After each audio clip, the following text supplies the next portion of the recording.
Smart Talks vous est présenté par Circle, powered by Square.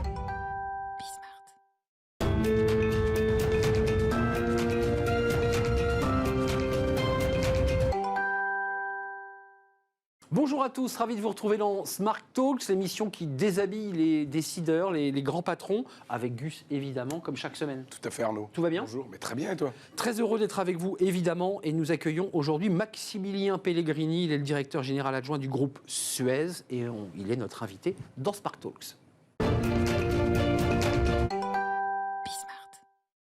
Maximilien Pellegrini, merci d'avoir répondu à notre invitation. Avec Gus, qu'on ne présente plus de Circle. Suez, en charge, alors vous êtes en charge des activités France, c'est bien cela ? C'est cela, bonjour à tous les deux. Bonjour, on est ravis d'être avec vous. On est vraiment très heureux de vous accueillir parce que c'est vrai qu'on a suivi ici, sur les antennes de Bismart, la bataille homérique. Ça y est, c'est terminé. Elle est derrière nous. Elle est derrière. C'était le 18 janvier où les choses se sont réglées officiellement. Les métiers, vos métiers chez Suez, aujourd'hui ? Nos métiers n'ont pas changé, donc c'est la gestion de la ressource en eau et la gestion, le recyclage et la valorisation des déchets sont deux métiers historiques que nous conservons. Et du coup là-dessus aujourd'hui, donc maintenant que la bataille est derrière, Veolia, on commence à interagir un peu. Comment est-ce que ça se passe ? Interagir, je ne sais pas si le mot est choisi. En tout cas, on reste. C'était une OPA, rappelons-le. C'était une OPA. C'est ça. On va rester, en tout cas, c'est notre ferme intention, des concurrents de Veolia en France et dans le monde pour apporter à nos clients collectivités industrielles des alternatives compétitives à forte valeur ajoutée pour nos clients. Ça, vous le répétez dans la presse, c'est très intéressant. Vous le dites dans la presse régulièrement, c'est vrai. On va mener le combat. Alors en France, c'est-à-dire concrètement, quand il sera question de revoir un appel d'offres sur un centre de tri ou une station d'épuration ou un centre d'incinération, vous serez face à Veolia pour défendre l'appel d'offres. Ça fait 150 ans qu'on propose des solutions alternatives à ceux de nos concurrents, dont Veolia en France, donc on a la ferme intention de continuer en France et dans le monde, bien sûr. Nous sommes concurrents. Vous êtes concurrent. Ok, d'accord. Mais du coup, ils sont quand même ils sont dans le capital. Quoi. Non, alors pardonnez-moi peut-être de rétro-pédaler pour que ce soit un peu plus clair pour l'auditoire. C'est-à-dire qu'aujourd'hui, c'est une scission de Suez qui a été opérée. Il y a une partie de l'ancien Suez qui va rejoindre les équipes de Veolia et une partie de l'ancien Suez qui va continuer à perdurer et vivre sa vie. C'est ce qu'on appelait le nouveau Suez, qui est en fait la poursuite de Suez, avec un périmètre qui va un peu évoluer, puisqu'on conserve l'intégralité de nos activités en France, à peu près 5 milliards d'euros, et puis 2 milliards d'euros de chiffre d'affaires à l'international, sur 2 continents principalement, l'Afrique et l'Asie, auxquels on croit beaucoup, compte tenu de la croissance démographique, mais l'Inde, l'Australie et d'autres pays sont aussi dans le périmètre de Suez. Bon, alors, maintenant que ça s'est dit, il y a un truc que je voudrais commencer à travailler avec toi, c'est la notion sur la chaîne de valeur. Tu me parles des traitements d'eau et du recyclage. Comment est-ce que vous arrivez à descendre sur cette chaîne de valeur ? Parce que quand on parle de recyclage, forcément, il y a la notion de partenariat intergrands groupes que vous avez sur certains acteurs. Est-ce que vous commencez à avoir des... La chaîne de valeur, selon nous, a beaucoup évolué. Tout d'abord, il faut bien comprendre le périmètre et la configuration de nos clients qui sont soumis quand même à des contraintes extrêmement fortes. On sait par exemple que le contexte économique et social va être de plus en plus dur, les attentes sur la transition écologique citoyenne sont de plus en plus prégnantes, donc il ne faut pas qu'on soit au service du territoire, mais au cœur du projet du territoire, en incarnant quelque chose de nouveau qui puisse apporter de la valeur. Sur la chaîne de valeur, aujourd'hui, nous pensons, et c'est le positionnement de Suez, qu'il y a un déplacement de la chaîne de valeur sur la valeur ajoutée technologique et sur les sujets... Vous misez là-dessus, On mise là-dessus depuis toujours, et c'est l'ADN du groupe, l'innovation, et on a conservé dans le cadre de Suez l'intégralité de nos savoir-faire sur les technologies, licences, brevets, chercheurs et aussi sur toutes les solutions digitales qui, selon nous, sont des leviers de différenciation demain par rapport à nos concurrents, mais qui vont apporter une valeur nouvelle aux clients qui sont encore une fois soumis à une grosse pression et réglementation qui évolue très vite. On ne l'a pas précisé, c'est 35 000 collaborateurs aujourd'hui. 35 000, on est bien d'accord. Vous passez 25 000 en France. Voilà, de 90 000 à 35 000. Exact. Et je voudrais qu'on soit extrêmement précis pour que les gens comprennent bien les métiers de Suez. C'est que vous êtes quand même extrêmement confrontés au pouvoir public, aux collectivités. Bien sûr. Vous négociez en direct avec des agglos, des départements, C'est bien ça les enjeux. Bien hein. sûr. Et donc vous êtes dans des appels d'offres. Bien sûr, appel d'offres publics, réglementés. Donc le métier de Suez de tout temps, c'est d'essayer de comprendre quels sont les besoins des collectivités, de répondre à des appels d'offres dans des configurations extrêmement compétitives. Charge à nous d'apporter la valeur ajoutée qui corresponde aux besoins du client pour ensuite délivrer la promesse qu'on a indiqué dans le cadre des appels d'offres. Et du coup, sur cette chaîne de valeur, est-ce qu'il y a un moment où on se dit, OK, en fait, on fait du recyclage, mais on va essayer de justement valoriser ce recyclage et commencer à se mettre avec des groupes qui ont des problèmes de plastique tels que Danone ou autres. Est-ce que vous commencez à vous asseoir avec ces gens-là et se dire, OK, comment est-ce qu'on va trouver des solutions, des solutions ensemble et créer de la valeur ensemble? Alors la réglementation évolue très vite puisqu'on a une obligation de tendre vers 100% de plastique recyclé à horizon 2025. On a aujourd'hui 3 usines en France et on réfléchit beaucoup à ce qu'on appelle le recyclage chimique du plastique. Aujourd'hui, on est plutôt sur des technologies mécaniques. Oui. Et l'avantage du recyclage chimique, c'est qu'on revient à une molécule plus pure et donc les débouchés c'est ça. en aval sont beaucoup le plus plastique importants. est de meilleure qualité, c'est ça l'idée quand même. Et puis surtout, les usages qu'on peut tirer du recyclage sont beaucoup plus nombreux. C'est ça. Et compte tenu des obligations qui vont être ceux des industriels demain, on pense que le recyclage chimique, auquel on s'intéresse, on a un partenariat d'ailleurs avec une entreprise canadienne qui s'appelle Loop, et avec qui on travaille beaucoup pour essayer de voir de quelle manière on peut apporter des solutions à nos clients en France. Et du coup, est-ce que vous intégrez les réflexions de ces gros industriels sur leur PAC transfo, sur ce qu'on appelle la PAC, et du coup, parce qu'eux sont en train de réfléchir en disant, OK, est-ce qu'on va sur du carton, sur ce plastique-là, sur ces autres plastiques-là? Est-ce que vous aviez du travail commun pour se dire, OK, en fait, c'est ça les bonnes solutions, parce que nous, on va être à même de pouvoir les recycler? Une des valeurs ajoutées d'une entreprise comme la nôtre, c'est d'être au milieu donc, des déchets, puisqu'on les cartographie, on a une chaîne de valeur, de collecte et de traitement en France, donc on connaît nos gisements, région par région, et puis ensuite, ce sont les discussions avec les industriels en aval qui nous permettent d'identifier donc, les débouchés, les usages, et entre les deux, il y a de l'expertise, de la technologie, et c'est là qu'on intervient. Donc notre valeur ajoutée, elle est sur l'outil, son exploitation, mais aussi, je dirais, sur cette vue d'ensemble de la chaîne du déchet au recyclage matière secondaire. On va parler du bio, de la méthanisation, parce que c'est des sujets sur lesquels vous avez gagné et de bons résultats à Pau, on y reviendra, parce que c'est des vrais sujets. Il y a quand même un débat entre la valeur dégagée sur ces métiers et la difficulté que vous avez à créer de la valeur avec des collectivités qui, vous leur dites, nous, on a des investissements très lourds parce que c'est extrêmement lourd de traiter, puis de l'autre, les collectivités vous disent, attendez, monsieur Pellegrini, nous on ne peut pas aller plus loin. Donc en fait, c'est compliqué de gagner de l'argent. Mais c'est pour vrai, le dire cash. Mais nous, on pense que l'innovation ne peut naître que d'environnements contraints. Or, la France est un marché mature, certes, mais nos clients sont extrêmement exigeants. Les services techniques de nos clients sont extrêmement bons, de bonne qualité.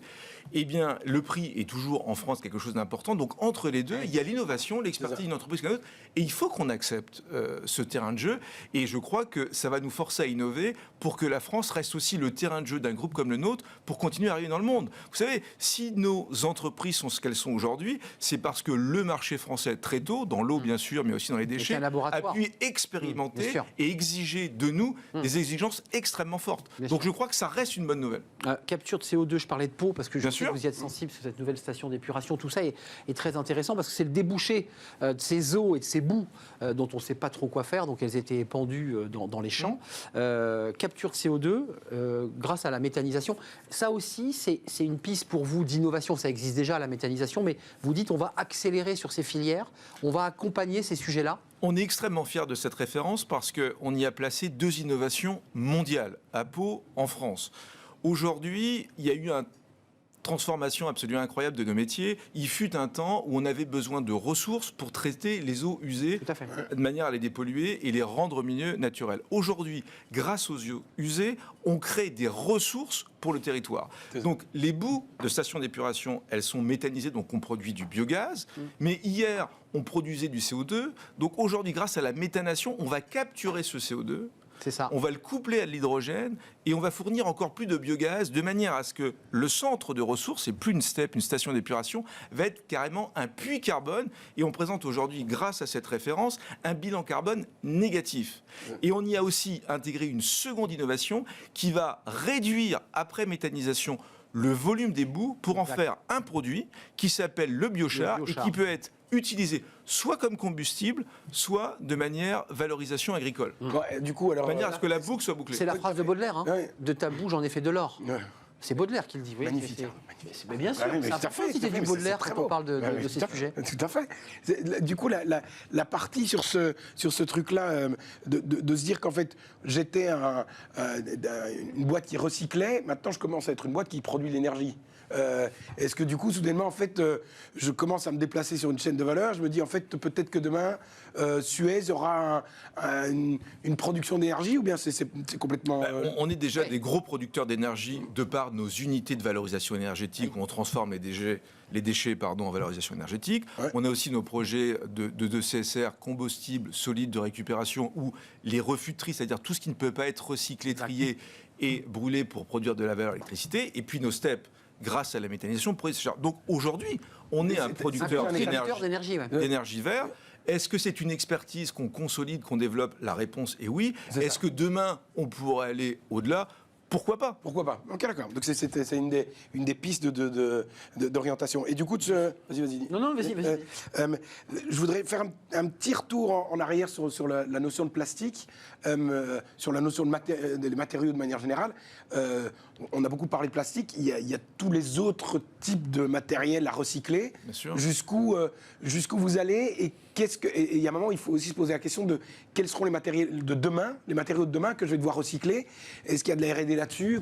Alors, il y a beaucoup d'innovations. Donc, vous avez parlé du plastique, il y a les matériaux évidemment ferreux. Et il y a aussi demain le sujet du recyclage des batteries de voitures électriques ou neutres, qui est un énorme enjeu sur lequel on travaille plutôt en mode projet innovation pour proposer donc des solutions assez rapidement, parce que quand on voit les courbes de progression du parc et de l'évolution du parc, et puis les subventions pour inciter donc les gens à basculer, donc c'est des choses qui va devoir évoluer et on doit proposer des solutions, bien sûr. C'est ça. Parce que on avait il n'y a pas longtemps le directeur strat de chez Eramet, que tu dois connaître, et sur lequel on a une discussion justement de se dire, en fait, on a des acteurs qui commencent à remonter la chaîne de valeur. On prend un Tesla qui se dit, en fait, pourquoi demain j'irai pas acheter un terrain dans là où il y a des métaux, au Chili ou ailleurs. Je mets une bonne couche de data et puis en fait j'appelle juste une société qui a des camions et des ouvriers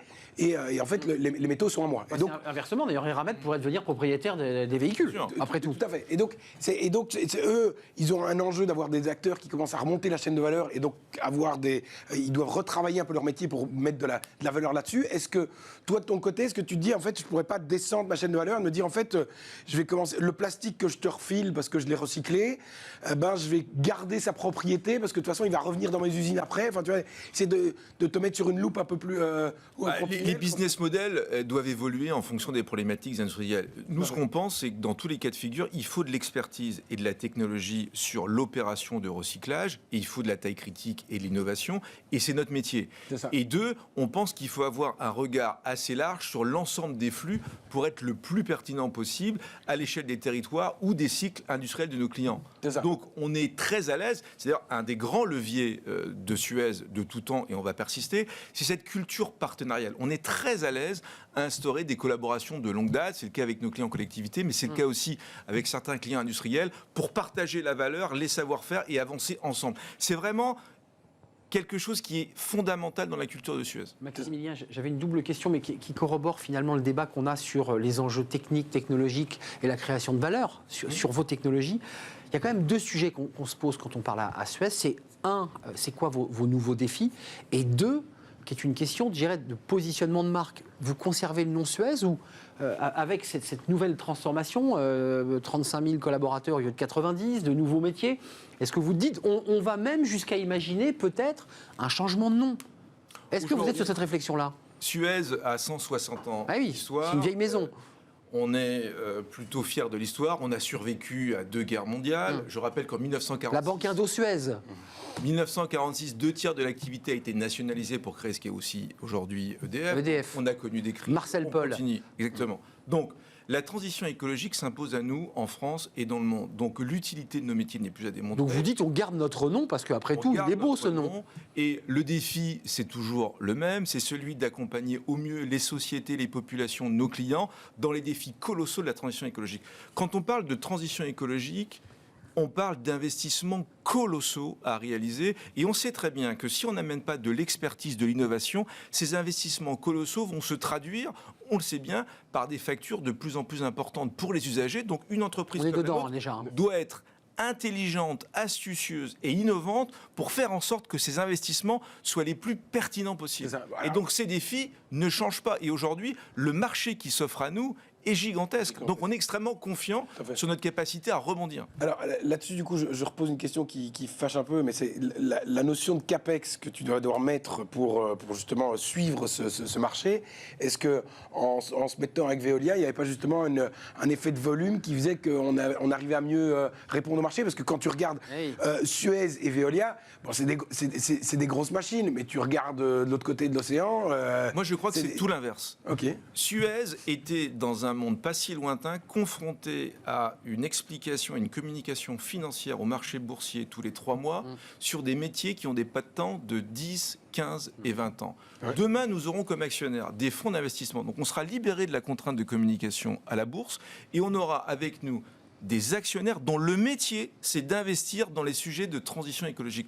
Donc je crois qu'on va avoir les moyens de développer nos métiers de manière beaucoup plus facile, stable et saine sur les pas de temps que décideront nos actionnaires. Okay. Juste pour qu'on y voit clair, les métiers dont vous nous parlez sur le développement durable, c'est quoi vos axes stratégiques là concrètement? Vous dites on part sur l'eau, ça c'est un cœur de métier, on parlait de méthanisation, on parlait des sujets sur la station d'épuration de peau. C'est quoi les pistes de développement économique possibles là? Nos métiers évoluent fortement. En France, la réglementation est extrêmement importante sur les déchets. Vous avez parlé de l'obligation de collecte, de traitement des biodéchets, le plastique, la fin de l'enfouissement, la montée de la revalorisation avec les CSR. Dans l'eau, il y a un mur d'investissement devant nous. Donc, continuer à mieux faire nos métiers en apportant plus de valeur, ça fait partie aujourd'hui de nos priorités. Après, comme vous le savez, on va accueillir une nouvelle patronne, Sabrina Soussan, au 1er février. Dans sa feuille de route, évidemment, elle va mobiliser l'ensemble des équipes pour affiner, ajuster la stratégie qui sera la sienne. Et on sera évidemment derrière elle pour la mettre en œuvre. Quand on parlait de... Bon, il y a un nouveau sujet dans la notion de recyclage, enfin en tout cas de sustainability, c'est la notion de l'air. Vous y êtes ou pas du tout? Bien sûr. Alors, qualité de l'air. Ouais. Qualité de l'air. Donc, on a une division qu'on a développée depuis 5 ans maintenant, air et climat. Donc, il y a la dépollution de l'air dans des espaces semi-confinés. On a une très très belle référence dans une station de métro à Paris, pour justement accompagner ces espaces et les dépolluer. Expérimental ou installé? Installé, qui fonctionne. Alexandre Dumas. Très bien, c'est important d'entendre. C'est le 20e, je crois. Me semble-t-il. Il me semble que c'est le 20e. Me semble-t-il. Donc voilà, donc il y a des techniques et des technologies qui existent. Ensuite, il y a tous les sujets de dépollution des sites industriels. Donc ça, c'est un autre axe avec nos clients industriels. Très important. Et puis, on a ouvert un autre pan qu'on essaie de développer, qui est la climatologie et le CO2. On essaie de travailler avec les collectivités pour essayer de comprendre d'où vient la pollution CO2, de revenir, d'ailleurs, l'entreprise s'appelle Origins, pour revenir et comprendre d'où vient la pollution CO2 aujourd'hui et donner les clés au pouvoir public pour travailler sur les usages. Et revenir un peu, faire une climatologie à l'envers pour essayer de comprendre, voir comment on peut impacter et en faire des modèles prédictifs. J'ouvre une piste cyclable aujourd'hui, quel est le bilan CO2 aujourd'hui? Donc donner des outils d'action publique. Traiter le mal à la source. Donc du service. On revient à ce débat. Moins industriel et plus serviciel. Alors, on est une entreprise de service, mais aujourd'hui, comme je l'expliquais sur la chaîne de valeur, le service est basé sur des savoir-faire, de la technologie et du digital. C'est pas incompatible. Oui, bien sûr. Le fait que il y a quand même une espèce de décentralisation industrielle de manière générale. C'est-à-dire qu'il y a de plus en plus de petites entités. Est-ce que ça joue quelque chose pour vous ou pas spécialement? Il faut qu'on adapte à un tissu industriel qui est sans doute un peu moins concentré. Il y a en revanche des collectivités, des communautés d'agglos qui se concentrent sous couvert de la loi NOTRe. Donc je dirais qu'il y a des visions sur les métiers de transition écologique, eau et déchets, qui sont de plus en plus groupées et qui permettent à nos clients d'avoir la taille critique et les services techniques compétents pour exiger de nous. Donc je je dirais qu'il y a les deux phénomènes. Deux phénomènes qui se croisent. Quoi. Tiens, en parlant des déchets, juste comme ça, avant de parler de vos collaborateurs, parce que quand même, l'air de rien, ça a été un choc, il faut quand même réengager tout le monde sur la route, les remettre sur le chemin. Les déchets, là, certains évoquent l'idée que pour rendre un peu plus vertueux les consommateurs, il faudrait qu'on ait pour chaque camion, vous avez des camions, des pesées, et que ça permettrait de pouvoir un petit peu sensibiliser les consommateurs en leur disant, plus vous avez de poids, plus vous payez, moins vous mettez de poubelle, moins vous payez. Est-ce qu'on va vers ça? Est-ce qu'on va le généraliser? Ça existe dans certains pays, ça existe dans certaines villes, Exactement. mais pas partout.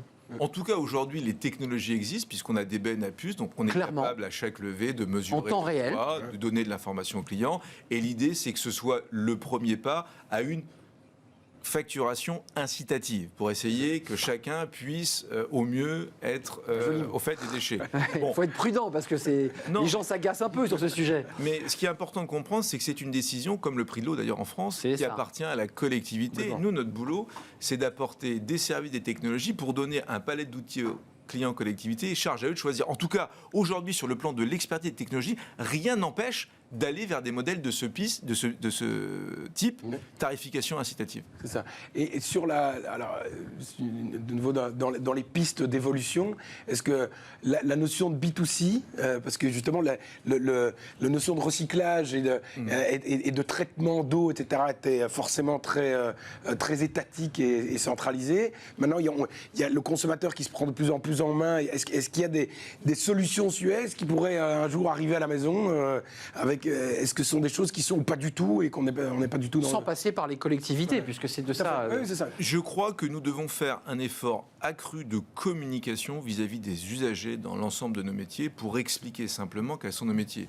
Quand vous posez la question autour de vous... C'est le moment d'ailleurs entre nous. On tourne l'eau du robinet, peu de gens sont capables d'imaginer l'infrastructure, l'innovation nécessaire à ce que l'eau coule de qualité bonne, 24 heures sur 24, 7 jours sur 7. Donc charge à nous de communiquer de manière à ce que les citoyens puissent se saisir de ces sujets et demander aux politiques d'aller plus loin. Idem sur les déchets, il y a un gros travail de prévention à faire. On sait que les volumes augmentent.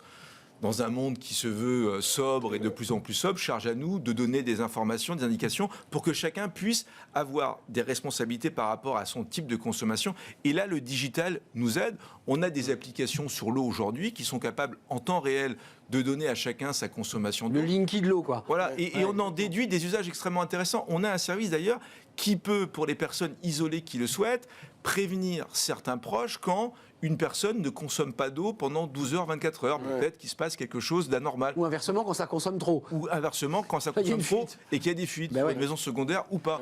Donc tous ces services se développent et ça récupère l'attention des usagers et je crois que c'est une bonne chose. Et comment est-ce quand on est une boîte qui fait du recyclage, comment est-ce qu'on peut avoir un alignement d'intérêt sur le fait d'avoir moins de déchets ? Parce qu'en fait, votre business à vous, c'est d'avoir un maximum de déchets.